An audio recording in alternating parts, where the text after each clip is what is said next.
What's your relationship like now with Eddie and Frank Warren? It's okay. I wouldn't say we were friends by any stretch. And I thought, this is so up. This is such a mess.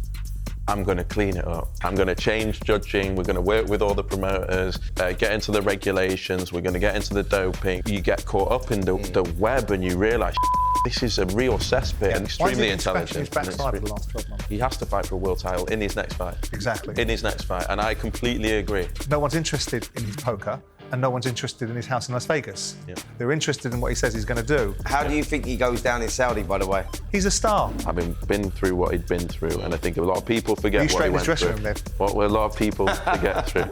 Right. See you, Liam. I've set myself up here.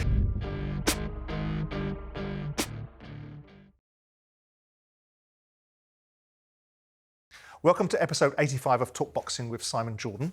Joining me today, of course, is my inimitable sidekick, Spencer Oliver, and eventually, Ben Shalom, who's turned up ever punctual. Nice to see you, Ben. Nice to see I just shrugged another promoter off my shoulders. I've got the indignation of dealing with another one. Just had Eddie Hearn in the studio. Did you hear Eddie earlier on? What he was saying? What do you think? I sort of enjoyed it, to be fair. I thought it was very respectful between the pair of you. Wasn't expecting that. I thought it might heat up a little bit, but no, I thought it was very interesting. His take on this whole Saudi Arabia, the influence of Turki Alalshikh coming into boxing. Him even saying, if Turkey says jump, he says how high, and he said that's exactly right. Yeah.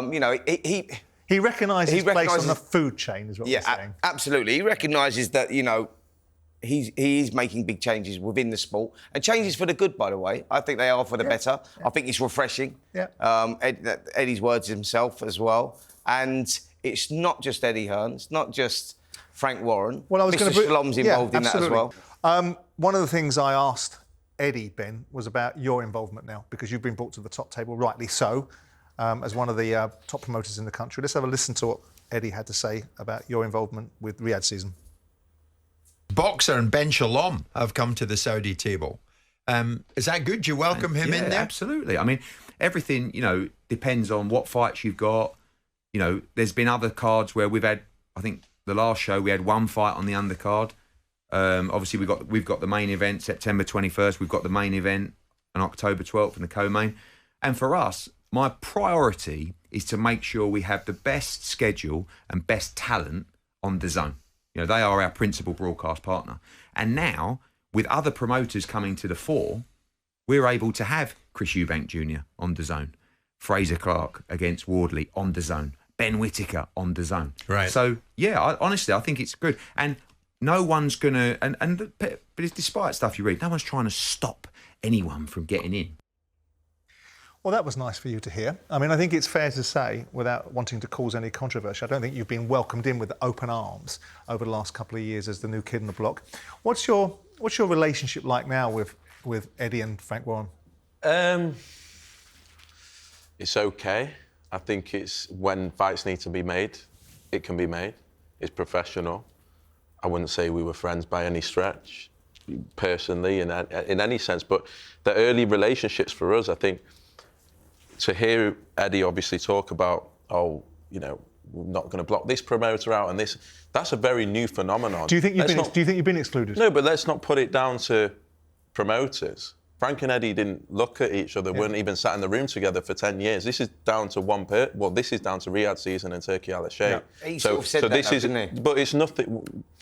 That's who's making this happen. It's not the promoters amongst themselves working things out. Eddie said actually that he found it very weird working with Frank Warren to start with, and Turki Alalshikh obviously, and the influence of this whole Riyadh season and the money that was involved as well brought those two together. And he said it was quite a difficult time for them to be working together. Now you all seem to be working together. It must be quite weird for you, because you have felt like an outcast for some time now, and now you're involved with these big shows, and October the 12th coming up as well, and you've got a lot of fighters on there. It must be, quite a strange time for you. It is a strange time. I think everyone's adjusting as a promoter. I think we've all got promotional businesses. It's an exciting time because to be able to make fights and to be able to work with promoters that otherwise was difficult, to say the least. I mean, when we came in, we were vocal about how can we work with promoters. It's not as easy as it is, but we've got someone here who's actually appearing objective, impartial, and as long as that can continue, I think this continues. Do you worry about the future of the promotion game? Because one of the things I said to Hearn was, these guys, because he quite openly suggests that all the fights that they haven't been able to make are now being made, and they're being made solely really by the wishes of this particular individual, Turki Alalshikh, and the money that's behind him for the agenda that the Saudis have.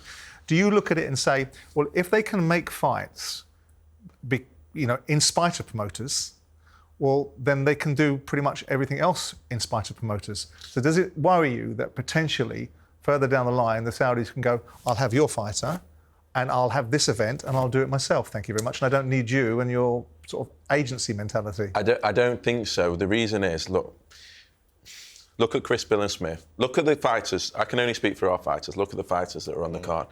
Chris, Bill and Smith, perhaps fighting in November, perhaps being talked about, but before that, Tyler Denny, Josh Buatsi, Ben Whittaker, Chris Eubank Jr. Take, for instance, Ben Whittaker.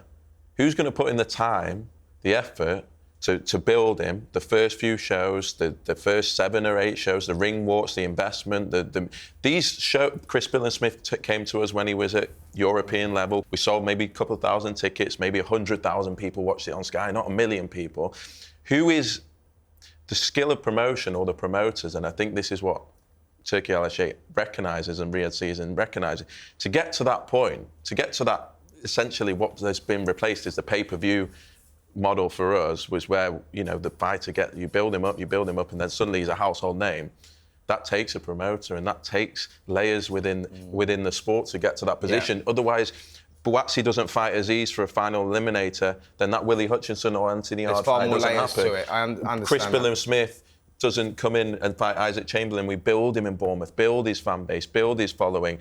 Wardley Clark, if that doesn't happen at the O2 the first time and we make it happen and we put so much into it and create such a big spectacle and create stars, then those opportunities don't arise, and those sort of fights aren't going to excite the alternate end of that particular conversation is that you build the stars and they come along and take them when they feel like it and have the direct relationships with them when they're stars. So there is that alternate perspective. I'm not suggesting that's going to happen. I'm just curious to see if you think it's a concern. One of the things that Eddie Hearn talked about was another 5v5 between Queensberry and Matchroom. Are you anticipating that at some point, as part of your acceptance into the fold, that you're going to have an opportunity to have a boxer 5 v one of the other promotional stables? Do you want that for a start? Of course we do, but I think, look, I have to say, and obviously people don't see behind the scenes and everything that happens, Spencer Brown, who has a direct relationship with Turki Alalshikh, who's brought promoters into the fold, has been a major reason, on the instruction, I'm sure, of Turki, of bringing me in, of making it this. Would the promoters amongst themselves, would Eddie say, I'd love to do a 5v5 with Ben Shalom next week? I'm smart enough to know that's not the case. If Turki Alalshikh and Riyadh season want it, and we know what noise that's going to create and how big that would be for British boxing, then he'll do it, and everyone will do it. And I'm not. So he's running the show, isn't he? I'm not under. You guys are just being manoeuvred around to do what he wants. I think Eddie was quite open about that, though, wasn't he? On the show, saying that, listen, we're about different promoters working together. It's what Turki Alalshikh wants. He calls the fights. He says, I want that fighter there, and he doesn't even know what promoter they're with, and that brings them all together. We've spoken about it in the past, Simon, as well. It's not. My job is to make sure that I build the biggest fighters, the best fighters possible, so that they can't be ignored. Mm-hmm. And so for the past, even though it might have been difficult at the start when we weren't involved and we weren't being used, our focus had to be, how do we build the best stable in the UK? How do we be the most commercially valuable? And I think, I honestly believe, outside the heavyweight division, we're pretty much there now. So your relationship with Eddie Hearn and Frank Warren is relatively incidental. Your relationship with the fighters that you have and the stable that you have in the context of who's running big-time boxing right now from the big-time fights, if you have the value, it's incidental what your relationship with Hearn and Warren is like. It's more prevalent, your relationship with Turki Alalshikh and the stable of fighters that you have, and he'll make the fights. I think so. I think so. Of course, we want to have good relationship, but I'm not reliant on Eddie or Frank to suddenly say, oh, Ben Shalom's my best mate. I think you was recognised as the young promoter, wasn't you, with the young stable and, the stars of the future. And them guys now are starting to move through the ranks, and it seems that you're sort of there or thereabouts, hence why you're getting these fights on the Riyadh season. And a 5v5 is surely inevitable with Queensbury or with Matchroom, and I think that is the future, isn't it? There's a real appetite for that. I think it is the future. I think it is inevitable, but it's like what you said, like people made a lot, and sometimes people looked into things too deeply. People made a lot of where we're at. We're a young business, but maybe not now. We're maturing, and you're starting to see our fighters for the first time, whether it's Adam Azim, whether it's Ben Whittaker, whether it's Chris Billam-Smith, all coming through now to be major stars within the UK. And Fraser Clark now on the biggest stage. Well, you're unignorable and now, aren't you? that takes time, and that's not anyone doing any favours to us. That's us working hard and that's the reality of the commercial world. Yeah. We've all got our perceptions of Turki Alalshikh and what he's doing and the reasons why he's doing it. You've met him. You've been in conversations with him. You're now doing business with him. Why don't you sort of pull back the curtain a little bit and tell us what you think of him and what he's doing and what your perceptions of it all are? Look, I have to be honest, I've only had a couple of conversations and we started a relationship recently. What I found was someone intelligent, tolerant, in the sense, an understanding of the ecosystem, more understanding than you would expect of someone just coming into the space, and someone that isn't actually looking to get his arms out and push this person out. He just wants the best possible product. But how's he doing deals with you? Does he pick up the phone to you and say to you, I want Josh Boatsy versus XYZ fighter, in this instance, Willie Hutchinson, this is what I'm going to pay for it? It could be Seller, who are his promotional business that work with him. It can often be Gold Star with Spencer Brown, who's working and putting for. So he might go to George Warren, or he might go to Eddie Hearn, and then come to me if our fighters are fighting each other, and he'll act in it. It's rarely, Turki Alalshikh, especially with the undercards and going. He's not doing all that stuff. But what I would say is, there's obviously everyone's going to make mistakes when they go into a sport, but his vision and the way he's doing things, and it might be a case in 6 months it changes. But I have to say, all that comes across is he is objective, he is impartial, he is intelligent, and he is understanding to different ideas. And so if that continues, we're in a very, very lucky spot. Has it changed the landscape? You came in 2-3 years ago now. You've been a promoter of recognition, as I say, with Sky, who I think are the blue chip broadcaster right now. Given these guys walking into this industry and given the landscape change, has it moved the goalposts dramatically for you as a business? Every business, has to adjust. You're seeing now with everyone complaining about the UK schedule. And I genuinely just think that's a moment in time where all the promoters are going, hang on, like just going through October 12th, Eubank Jr. would have headlined, Ben Whittaker would have headlined a show, Wardley Clark would have headlined another show, Boatsy Yard might have been another. And so for us to adjust and say, right, this might happen now, that's why I think you're seeing the shows just it's almost like we're having to restart and reposition ourselves. And one thing that Turki Alalshikh has made it very clear to myself, they're not looking to stamp out promoters. They understand that we need to run our own shows. They understand that we need to build stars. They understand that we've got to build local product. And so, but there is an adjustment phase, and that's what you're seeing right now. And I think give it 3 or 4 months, and you'll start to see the flood of genuinely British shows. That it is very refreshing for boxing fans that we're getting these fights that are being made now that we've been yearning for so long. Yeah. I'm interested to get your take on that, Simon, as in, what do you think about this whole influence now with Saudi Arabia and all the promoters coming together and this whole changing of the times? Well, I don't care much about the promoters in terms of what they want to do. I care about the I mean for the sport of boxing, really, and the fights that are being made. Well, clearly, if you're getting fights that weren't able to be made, you've had Hearn on earlier on talking about Frank Warren and saying that I'm doing this for the love of the sports, when they weren't able to make these fights previously, so the love of the sport wasn't there then. It was about people's positioning and about the politics and about the economics of who wanted to protect their own position. In this instance now, you've got somebody that's sitting on top of the sport, which is very interesting that he's managed to cut a swathe straight through it. Basically, I'm not really interested in what the WBC say. I'm not really interested in what the promoters say. This is what I want to do, so go forth and do it. And I think there's something refreshing about that. I always think that once you replace the establishment, you become the establishment. So be careful what you wish for. I think right now, in the here and now, right, you are seeing an energised sport. The perception of certain things, and as you know, I spoke to Turki Alalshikh. So before I go into more detail, why don't we listen to the conversation that I had yesterday with Turki Alalshikh? You are investing heavily and changing the landscape, and some of it very good as well. I worry that it'll affect the ecosystem further down the pyramid, that only the fights that can be had anywhere in the world can be had under your jurisdiction. And I don't like that to some extent because it concerns me. I will tell you. First of all, give me another way to clean and fix the system. I am with you. We are spending a lot, yes, but this is what is necessary to build our name and clean the system and fix the system. In the future, I think even the price of the fighters is too high. Agreed.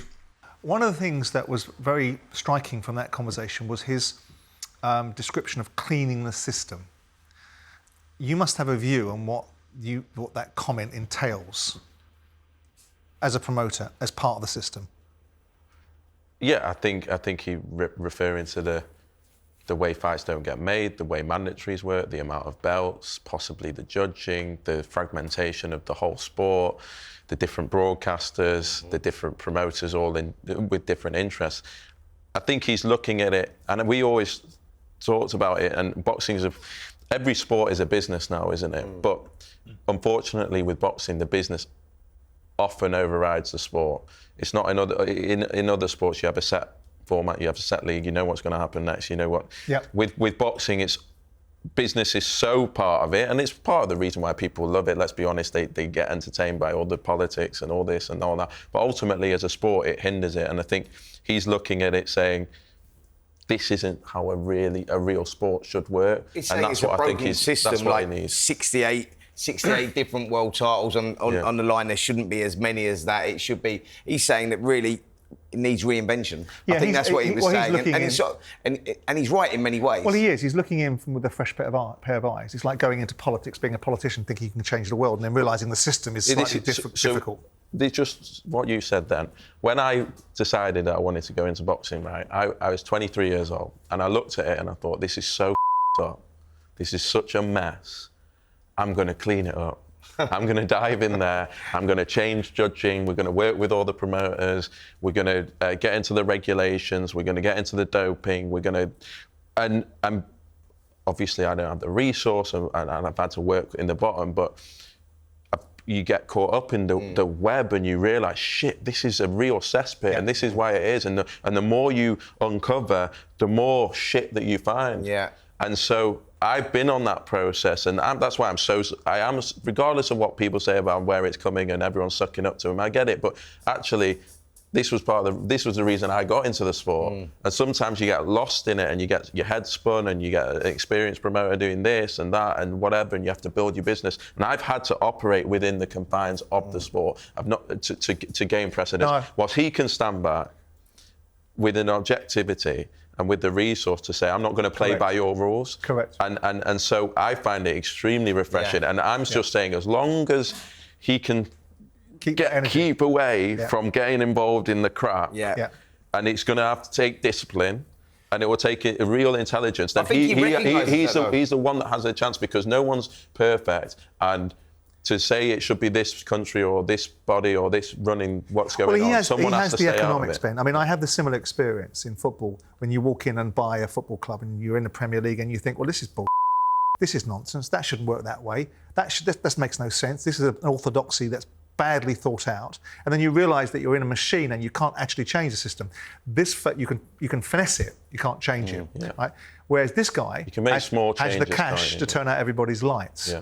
You know, and be able to set a new structure. And this business now, more than ever, is about the economics of it. And if you've got somebody in the room that's got the finances to do precisely what he wants, as long as the energy lasts, as long as the motivations, my big thing is the motivation about the sport. I'm not interested in the tourism trade in Saudi. I'm not interested in it being an economic hub for the Middle East. I'm not interested in sport being used as a gatekeeper for advancing image laundering or agendas. I'm interested in seeing, does the sport benefit from the top to the bottom? If the answer is yes, Fantastic. Well, I think he has the vision for that, doesn't he? I mean, he's been very vocal about that. And yes, they do have the resources to be able to change it and change it massively. Yeah. Absolutely. But and I think that it's healthy for the sport of boxing. I think it needs refreshing. I think that there is a lot with it. There is a lot wrong with the system, and it does need changing. And I think that it will only be beneficial. It'll be for the interesting sport. to see the resistance, because people aren't just going to roll over and say, thank you very much, take my business. Mauricio Solomon isn't going to suddenly turn around and say, well, actually, you do what you want, and I'm going to disappear into the background as the former WBC. There's going to be a whole raft of challenges. And one of the things he talked about, and it's interesting for me also. Do you think it's achievable, that, though? What I'm saying do you know why I think that in hindsight, it sounds great. I try to but can it be ruminate. done? I try to ruminate on these things without being arsehole clever about it. But if you look at the fact that the Saudis, and I said it to him yesterday, you try to buy football, you can't, because the structure and governance doesn't allow for it. You've tried to effectively own or have a sense of ownership over the sport of golf. You can't, because there's a structure and governance of it, and the American PGA didn't want you to own their institutions. Boxing has no governance. It's the Wild West. There's a whole raft of different people pulling in different directions. So there is a possibility that this fella, as long as their motivations continue to be the same way as they are now, and right now, economics is not part of the equation. The reasons why I suspect these boys can just sit back and take the benefits of it is that there's no economic sense behind what they're doing. They're not trying to get a return. They're trying to build seed capital into what they're doing to establish themselves as the leading voice in this particular sport. And then we'll see what happens afterwards. Now, one of the things I also picked up on, which I really like, and it's something you've spoken about before, Ben, which is about format creation. Because if you can own a format, then you're the game in town. And he talked about future boxing leagues, and Hearn mentioned it today or on the show earlier on. Where are you involved in these talks? Where do you stand on the idea of a boxing league? I think the danger to a league, and I'd say this to Turki, I'd say this to Spencer that works with him, I say this to all the promoters, is with boxing, all it takes is a star. A star can be born from anywhere. Yeah. So a broadcaster or a promoter that gets a backing. Boxing's such a big sport. It's not like mixed martial arts where it exists on 1 or 2 channels and some people are partial to it. In this country, we have 3 major broadcasters showing boxing. In the US, we'd have multiple, less than what we'd like, but still multiple. And this goes around the world. And so to have a league, and we've seen it with the World Boxing Super Series, and perhaps they ran out of money, and I get it, is fantastic, and I'm sure it can be done.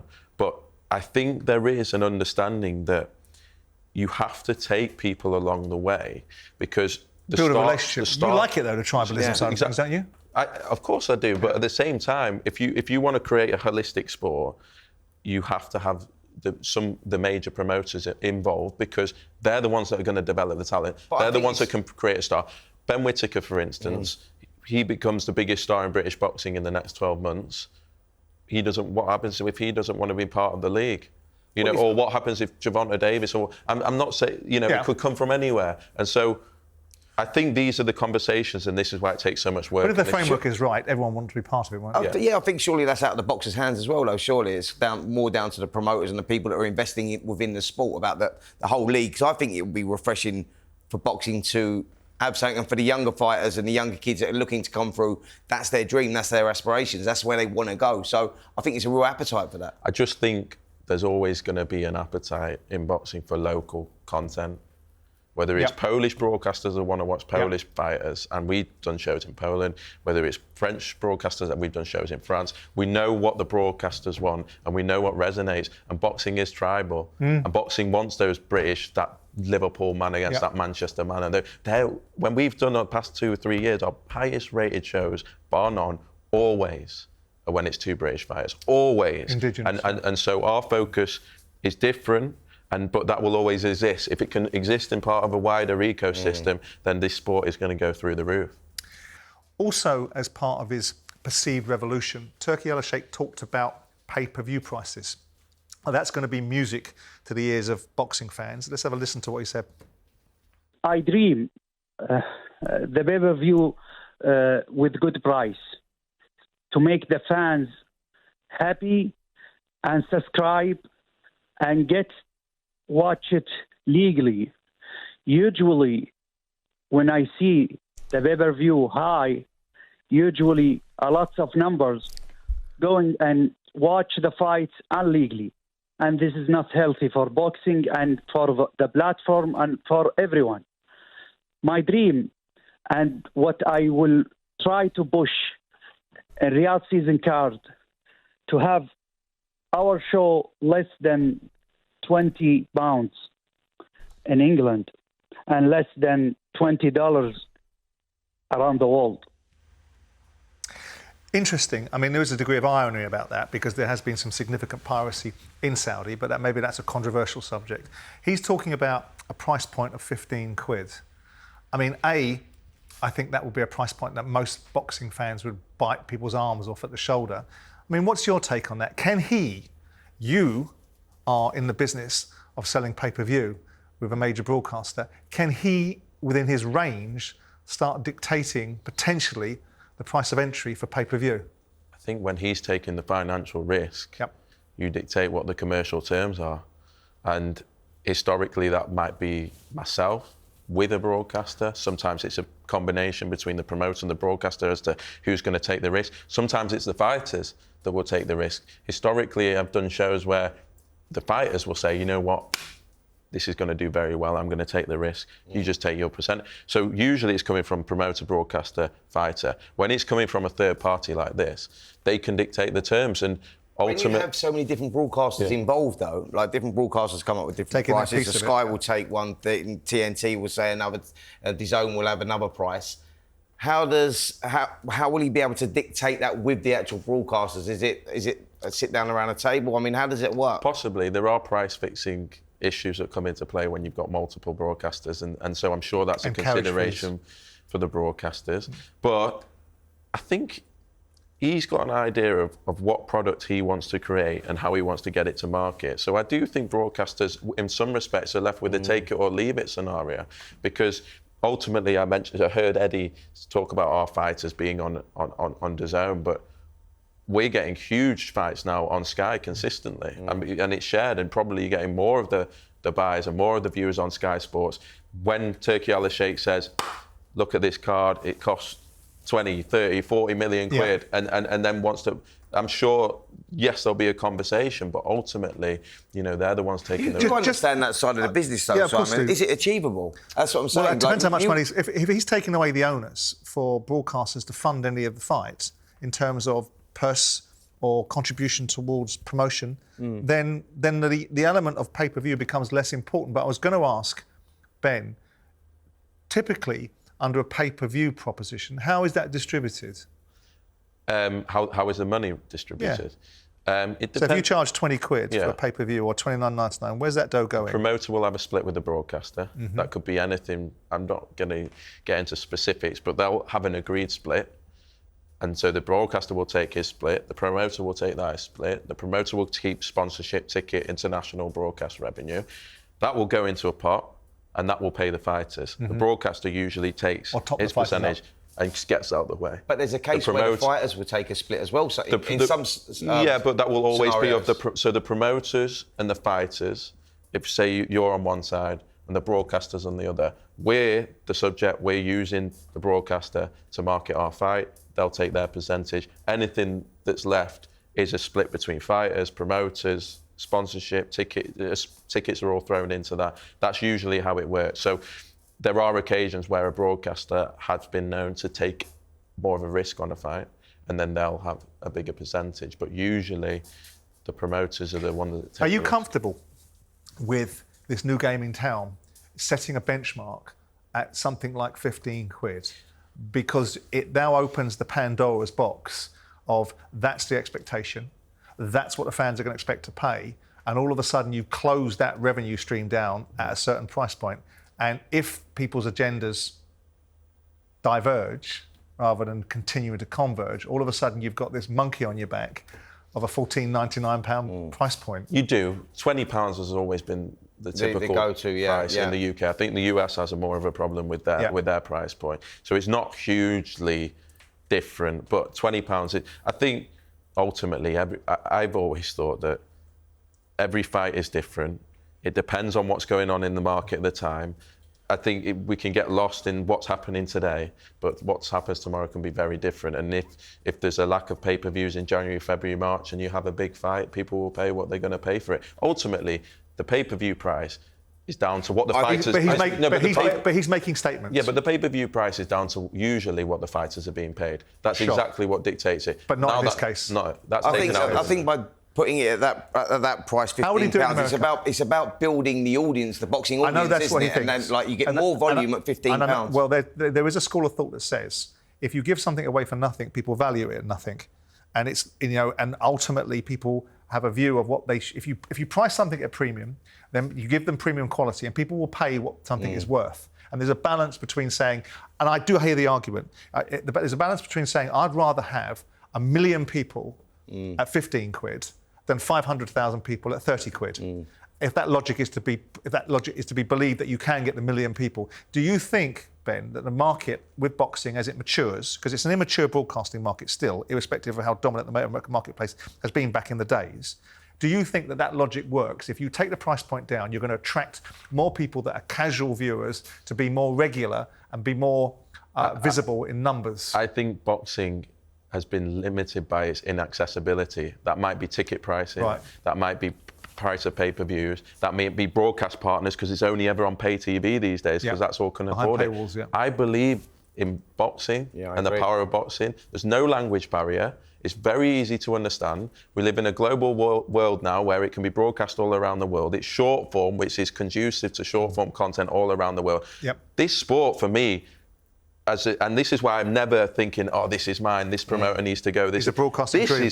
This sport can be 10 times bigger than what it is. It really can. And in multiple markets all around the world. And I think Turki Alalshikh can see that. Yeah. And I think I can see that. And it is just about making the sport more accessible because it is a beautiful sport. It's very entertaining. And we're seeing more and more fighters, men and women, coming into it. The talent's getting better and better. We're seeing it all the time. More gyms opening now. Boxing participation is one of the biggest pastimes. Yeah, all more across pros than ever. All across if you the look world. at the numbers, the numbers are growing all the time. That's globally, not just. We have three biggest sports broadcasters in this country are behind boxing because it delivers, and I think that's going to continue. But the only thing that would hold it back is the fight's not getting made, but is accessibility. And we've tried it. We're trying to do cheaper ticket prices all the time. We put our fights on Sky Showcase. Sometimes Sky are like, well, what are our subscribers getting? They're paying X amount a month. But to grow the sport, sometimes you have to take those moments where you go, this is free. This is free. We want people to see this sport. And if people get to watch October the 12th, that ridiculous card that otherwise wouldn't have seen boxing before and get a bug for the sport, I think that's what everyone's banking on, and I'm fully behind that. And I think there can be no downside to 15 quid is cheap enough for anybody to go, you know what, I'll take a look at it. There's very little barrier to entry. He'll either be right or he'll be wrong, won't he? But and also... at the end of the day, it's his checkbook. Exactly, and what would we rather Saudi spend their money on? Yeah. You know, for us in boxing, it's an absolute It's just a hard point to come back from. Because if ultimately you establish cards of this quality for 15 quid, you start trying to punt them for more expensive prices at a later stage with less of a card, you're going to have a challenge. But look, that is what it is. But there'll be peaks and troughs. There'll be peaks and troughs throughout boxing. Absolutely. Boxing is actually, you know, people say you can never kill it and you can never save it. And just makes it more accessible, I know we can make it better, but that's just what boxing is. All right, talking about peaks and troughs, brings me to your signing of Chris Eubank Jr. Yeah. Walk me through the thinking behind that and how that's happened. Well, I don't think it requires too much thought. I think you're looking at someone that, outside of AJ and Fury, for me, is the biggest name in British boxing. Someone that still wants to achieve what he's not achieved in this sport, still feels his biggest fights are ahead of him. Someone that, since we've signed him, I mean, he's on Good Morning Britain tomorrow. I can't get anyone on Good Morning Britain. And I'm not saying that's a big thing, but I'm saying this is the level of star power that he brings. And so for us, I'm absolutely delighted. I think he gets a lot of criticism, I believe. I know from you as well, but I think a lot of it is unfair. And I think this is a guy that does take fights and that does go into fights. He said it gives him a lot of freedom signing with you and being with Sky Sports, etc.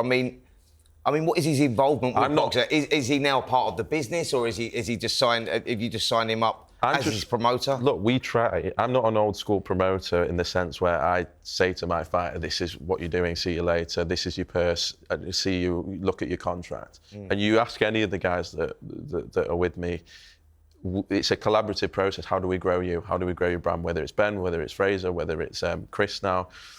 And so I think he can see, given he's the star name, in most of his fights, unless he fights Canelo, he's probably going to be the A side. And so he wants that freedom where he can see what the show earns, where he can see what he can generate, where he can see what his options are. And to be honest, I find him extremely intelligent. His backside for the last 12 months? I think he's had, when leaving a promoter, and I'm not getting involved in anyone else's business, it means that there might be complications as to what's going on behind the scenes, what the fallout might have been, why you can't get back in the ring so quickly. And I think that happens in boxing a lot. And I think that's all this has been. And so for him to get back out and for him to get back in the ring is a massive relief. When he gets back out, he's boxing Ziametta, and there's been a lot of upset about that. You know, we thought he was going to get the Canelo fight, and there's been, you know, people saying Chris Eubank Jr. has been calling out all the big names, and we never seem to get him in with the big names. I suppose the question I'm going to ask you is, all right, we give him this fight against Ziametta. Do we get a big name after that? Is it for a world title fight after that? Yeah, I don't understand. Surely it's got to be at some point. But just because I was thinking about what Simon was saying to me the other day, and that Joshua took, obviously off the back of Usyk, I think we went Franklin, and we went Hellenius, and we went Ngannou. We went Wallin first. Wallin. Yeah. Well, these are guys because he was changing trainer, he wanted to get active, he wanted to this, he wanted to build back up. Well, it was a rebuilding process. It was a real building process. He's had a year out the ring. He's not going to jump in, as I said before, to a Canelo on 6 or 7 weeks' notice. He gets a Ziametta fight, which everyone can talk about. It's not maybe the name. This is a very good fighter for an IBO world title, and he gets his platform to go on to bigger things. Because I understand your point of view, right? And in a minute, I'm going to ask you to stand up your observation. I've been critical of Chris Eubank Jr. Because it'd be interesting to see what you say. I've said that's critical. But if I understand why you don't want to put him in or why he doesn't want to go in. Because let's be fair, we've listened to him endlessly tell us he's going to fight for world titles. All that people do is hoist him by his own words because he's the one that says it, right? And then every time there's an opportunity, we don't seem to see him in with it. So let's say that we give him a pass on the fact that this is a tune-up fight and we accept that. That leads to where? And in short order, I suppose. As you know, I can't comment on what the previous career has been. Fine, we'll comment on what you're going to do next. So unless he's going to get one of the big names that we've talked about, whether it's Canelo, whether it's Crawford, whether it's Ben, whether it's Billy Joe Saunders, he has to fight for a world title in his next fight. Exactly. In his next fight. And I completely agree. And that we will do absolutely everything to make that happen. So unless it's one of the big names where it's ridiculous money, because of that's what comes with Chris Eubank Jr., then it has to be a world title next. So, do you believe he can win a world title, Chris Eubank Jr.? Do you think he's capable? Depends who... I mean, we've asked George Groves this, who's fought him. Billy Joe Saunders doesn't have a good thing to say about him, so he's not going to give him any compliments anyway. Yeah.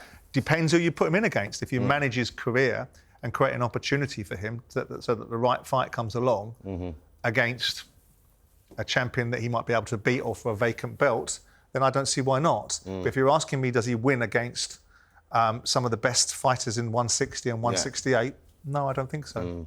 I think if he was going to have won a world title, he would have won it before he was 34. Yeah. He wouldn't be losing to Liam Smith. He wouldn't be losing to Billy Joe Saunders. Liam Smith, who's a former world champion. Janabek was the WBA, isn't it? WBA. Janabek was the WBA champion. He's got two. Yeah, right. So he's struggling to make weight. It's BO, I think, and yeah, and I think that them titles may well become vacated. Is that the route for you? Is that the path that you're thinking maybe because he is going to relinquish those once a fighter passes out because he's struggling to make weight, he's not going back there again. We were already. I think that's way too dangerous. So them titles are going to get relinquished. You'd expect them to become vacant, but we've also been in talks with Erislandy Lara, who's a fight that we fancy as well. And so Chris has said to me, I want the world title. Like he said, yes, he's got his names, but he wants a world title. Was it going to be his first fight back after a year? No. So I'm saying now, if it's not one of the big names, it has to be a world title next. If it becomes for one of the vacant titles, sorry, Simon, if it becomes one of the vacant titles, he's obviously world ranked very high with the WBA. I think he's #1 or whatever. Who would it be against? Like, who on paper right now? What would the opponent be if it was for the vacant title? Well, you've got Lara and Adames, who are the current world Yeah. holders. You'd be up to the governing bodies who they order next Right. if Janet vacates. So, but how does it look in the rankings? I'm not putting you on the pressure. Or is it up to Turki Alalshikh? There's domestic fighters. Maybe he there. can make that But one. I think for Chris, as I said, he wants the big nights. He wants the big names. If it's not a big name next, it will. Can be I just qualify this big names? Who are we saying are big names? What? Canelo, Right, okay, which he does, which he's already not wanted to fight. Crawford, who's talked about coming up to middleweight. Right, okie dokie. Billy Joe Saunders. So you want him up 2 weight classes? Billy right? Joe Saunders. Right, who's what, 27 I don't- And Conor Yeah. Benn. And at the end Who's of the, banned? Yeah, and so if they're not available next, I believe he'll fight for a world title next. I'm just saying, I- if we're going to be, if we get offered and we're sat with, and I know the option of fighting for a world title against a relatively unnamed opponent or not known opponent in comparison to Chris Eubank Jr. status versus one of the 4 I've just mentioned in his next fight, then it's going to be a no-brainer. I'm saying failing that, he'll I fight for think a if world there's a title world next. title He on has the line, to. it doesn't matter if there's a world title on the line. Then that's what he goes for because that's the ultimate goal. It doesn't matter what the name is. I'm just intrigued. I think for Chris, I just wonder where Chris, it he's lays. not going to be, and I've heard this all before, and I've seen Adam Cattrall sat on here saying that he should basically go and do what a fan wants him to do and this and that. No, it's a business. Chris, Yeah. It's a Chris business. is going to do what's best for him, Understood. and that's it. And whether I want him to But fight Ben- for a world title or fight Billy Joe Saunders or Conor Benn or Canelo for 10 million, But he's Ben- going to choose what's but best Ben- for him, but- and But rightfully Ben, so. with Yeah. respect, the only reason people like Adam Cattrall, and maybe to a lesser degree myself, say these things, is because we've heard all this before. So what Chris gets judged by is what's come out of his mouth before. No one's interested in his poker, and no one's interested in his house in Las Vegas. Yeah. They're interested in what he says he's going to do. And I'll let you off the response to the fact that I've criticised Chris Eubank Jr. because you won't be able to find any. You'll just find observations that are based upon based upon fact. Let's move on. Let's move on to the heavyweights. But look how much we're talking about Chris Eubank Jr. Fantastic, and I get it. Look at Ben, it's ridiculous. Mate, I get it. I It's watched every him- headline since I watched him October last 12th. time out, and I watched the charisma, and I watched the salesmanship, and I get it. I just want him to be what he professes to be in the ring. How do you think he goes down in Saudi, by the way? He's a star. Yeah. He's a star. He comes from the Eubank stable in terms of his father is his father. He has the personality and the intellect. He's a smart kid. He knows how to sell himself. So I have no issue with the fact that he is style. What I'm looking for is substance. Right. So if I can get the substance along the style, I'll be the first person to go over to him and say, chapeau, well done you, son. All the things that I might have said about the things that you haven't done have been eclipsed by the things that you do. And I think what he did, and I accept Liam Smith had his own difficulties with that rematch. You were on the other But side of that equation when he came back to win that fight, having been through what he'd been through, and I think a lot of people forget You what he straighten his went dressing through. room then. What a lot of people forget through. Right. See you, Liam. I've set myself up here, but I'm saying he didn't need to take Liam Smith. You are with him, mate. He didn't need to take Liam Smith. Liam Smith is a top class operator. I know he is. He took Liam Smith, and it's 1-1, and maybe we'll see that trilogy one day. But he took Liam Smith, didn't have to take Liam Smith, and came back for me in a phenomenal way. He had to take Liam Smith after getting beat. Forget about it. Right. Let's move on to the heavyweights, and let's start with Fraser. Yeah. Let's assume he comes through Fabio Wardley, which I'm now a convert. I thought Fabio would win the first fight. I think he did win the first fight, but I'm happy to have it. No, he didn't. I think he did. But I'm happy to have an honourable draw. I think it was such a spectacular fight where everything was left in the ring. I'm not worried about the draw. I don't have the feelings that it was a bad result. Yeah. But now I'm on the other side of the argument. I think that Fraser will have learnt more from that fight than perhaps Fabio would have done. If Fabio had a chance to get him out of there, he didn't take it. I think Fraser gets stronger as a result of it. If Fraser, and your expectation, I assume, is when Fraser comes through this fight, what are you going to do with him next? Are we going to be looking at someone like Moses Atuma? I think Fraser's been... He was going to take this fight. There was that whole purse bid situation about whether he should have taken the fight in his 6th fight. He took it in his 8th fight. It was fast-tracked. To win a British title within 10 fights, I think he's the fastest heavyweight, or will become the fastest heavyweight ever to do it.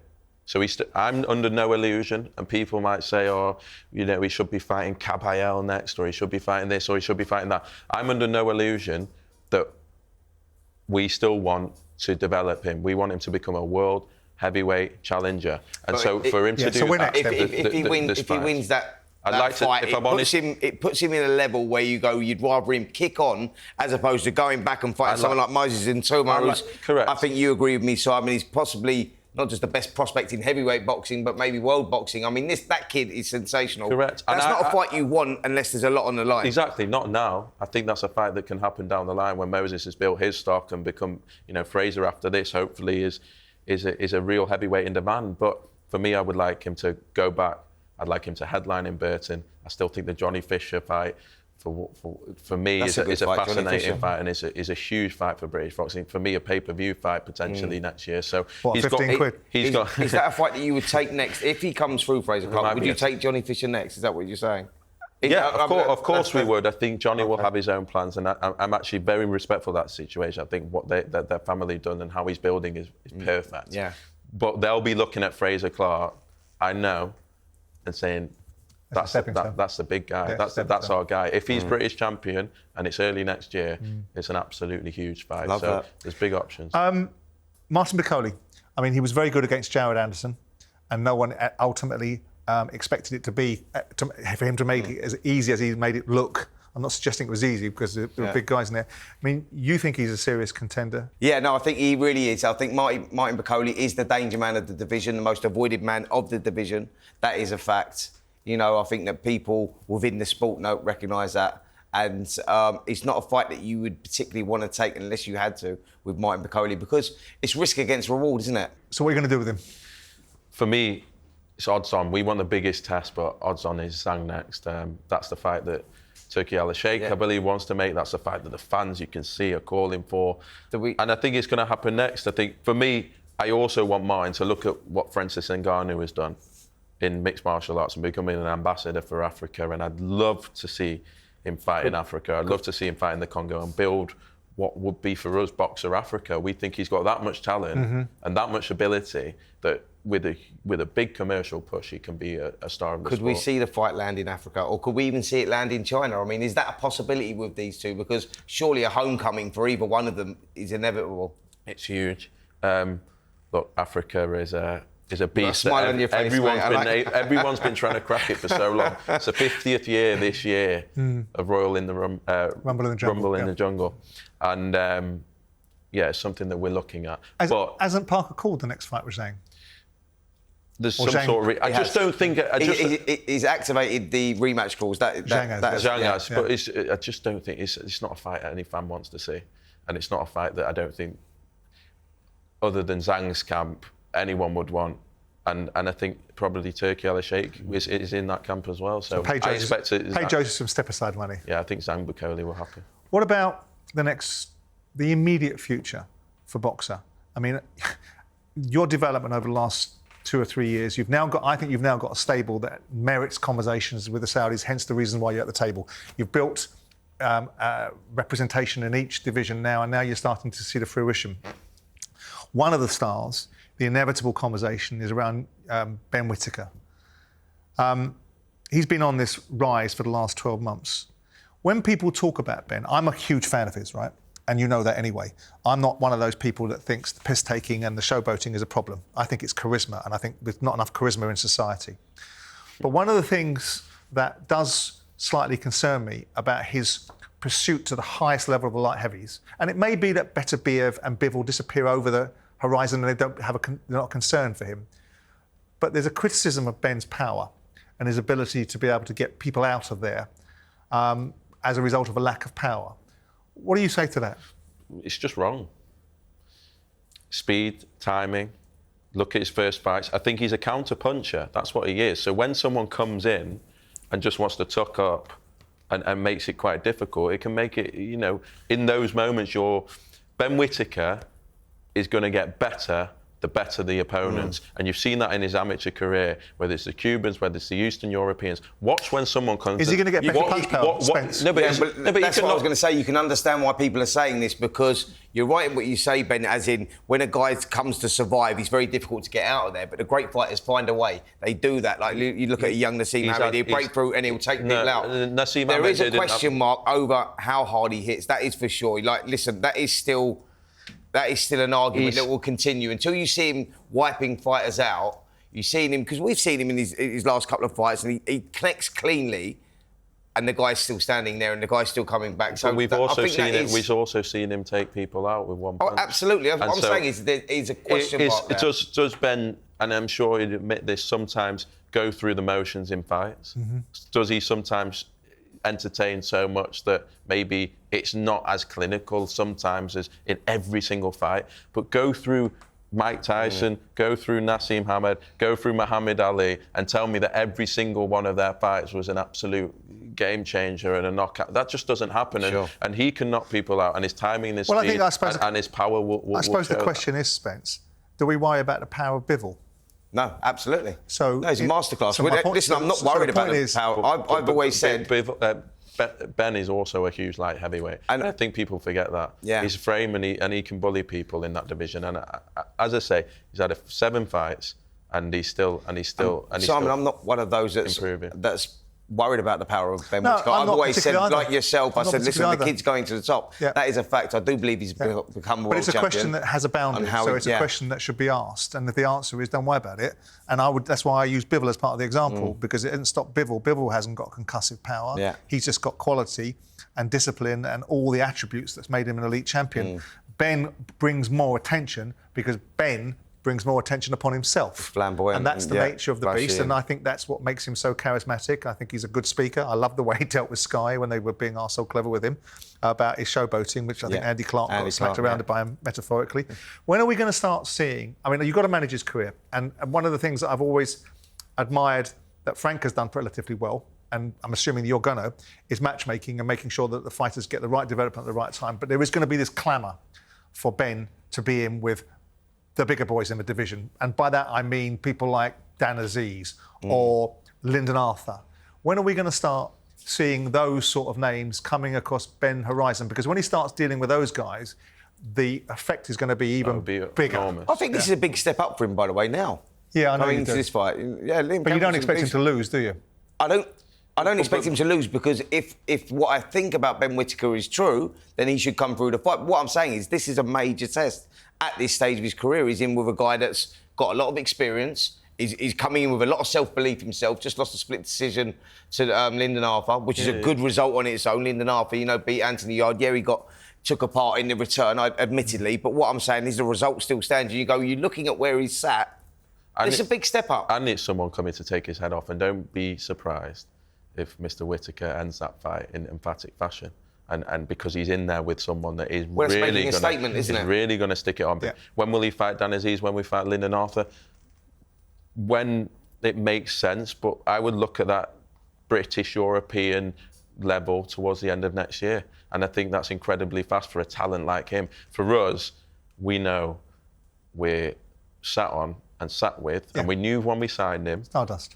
Absolute stardust, and someone that the boxing needs, British boxing needs. He's going to headline in the US in December, and I expect it to go absolutely crazy. What are the UK On NBC Peacock. What, no doubt. on NBC Linear in front of 2 million audience. Very good. Because so I think what we're going to see, and the interest that what other UK fighter in the 8th fight? What card is that, by the way? He'll headline his own. Listen, What's on that card? He'll headline his own show. He's certainly carving out a career for himself. He's big on social media. Yeah. People know about him. People hear about him, and that comes with the territory. If he of progresses the way, the way you himself. anticipate, when do you realistically envisage that you're going to be in the territory of getting him a world title shot? 18 months to 2 years. Right, 18 months. so the to end 2 of 25. Yeah, but hopefully by then he's genuinely the biggest name in boxing. That's our job. Good opportunity.